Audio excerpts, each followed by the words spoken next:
Deputy CM హోదాలో రేపటి నుంచి 3 రోజుల పాటు కాకినాడ జిల్లాలో పర్యటిస్తారు పవన్ కళ్యాణ్. రేపు పింఛన్ల పంపిణీ కార్యక్రమంలో పాల్గొనడంతో పాటు ఎల్లుండి కాకినాడ కలెక్టరేట్లో సమీక్ష నిర్వహించనున్నారు పవన్.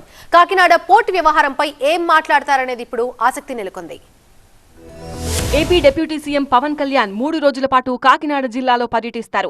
పిఠాపురం ఎమ్మెల్యేగా భారీ మెజార్టీతో విజయం సాధించి డిప్యూటీ సీఎం హోదాలో తొలిసారి జిల్లాకు వస్తున్న పవన్ కళ్యాణ్ పర్యటనపై ఆసక్తి నెలకొంది.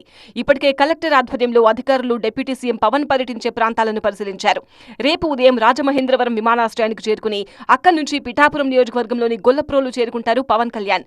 ఉదయం 10 గంటల నుంచి 12:30 వరకు పింఛన్ల పంపిణీ కార్యక్రమంలో పాల్గొంటారు. తర్వాత చేబ్రోలులో జనసేన పార్టీ పిఠాపురం నియోజకవర్గ నాయకులు, మహిళా నేతలు, జనసేన కార్యకర్తలతో సమావేశమవుతారు.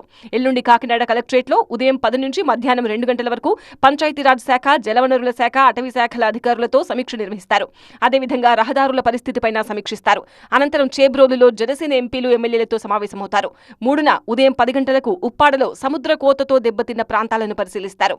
మధ్యాహ్నం పిఠాపురంలో అధికారులతో పరిచయం, టీడీపీ, జనసేన నాయకులతో సమావేశం నిర్వహిస్తారు. పిఠాపురం నియోజకవర్గం నుంచి భారీ మెజార్టీతో గెలిపించినందుకు సాయంత్రం వారాహి బహిరంగ సభ ద్వారా ప్రజలకు కృతజ్ఞతలు తెలుపుతారు.